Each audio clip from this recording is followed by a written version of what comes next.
you've been pretty open about living to 180.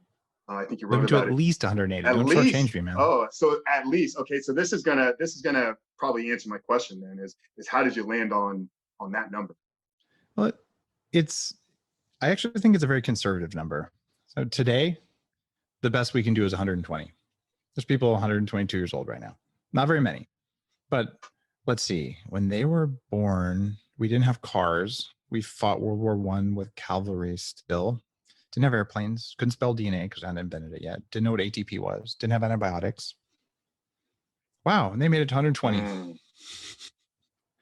So if we can't do 50% better than our current best with all of the technology and all of the knowledge that we have now in the next 100 years, it's because a comet hit the planet.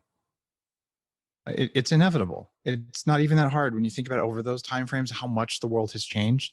And the world is changing much faster now.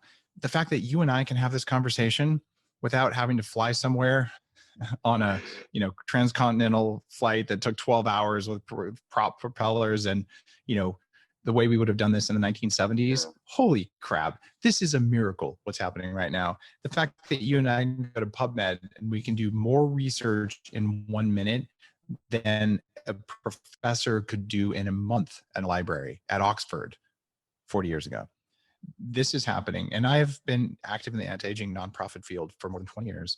I know the guys doing research. If you would have said 20 years ago as a professor at Harvard that, I can reverse biological aging cells, they would have taken your tenure and laughed you out of research. And we've got friends like David Sinclair at Harvard saying exactly that. But he's one of dozens and dozens of guys who spent decades with all of the modern tools going, yeah, we've got this. So yeah, we can turn back aging. We can get younger. And it's only going to get more affordable, more available, and it's going to become commonplace. And it's just the world we live in. And the fact that you're looking backwards and saying, well, it's always been like that. And who wants to get old? Because old involves diapers and wheelchairs and tubes and not knowing your own name. No, it's an aberration. Throughout all of human history, that's not what age looked like until we started introducing seed oils and crappy stuff into our diet. And it's very recent. It's a tiny phenomena. We're going back to the time when we had our elders, and our elders were sources of wisdom and they were respected and they helped younger people. Why? Because helping younger people makes old people young again.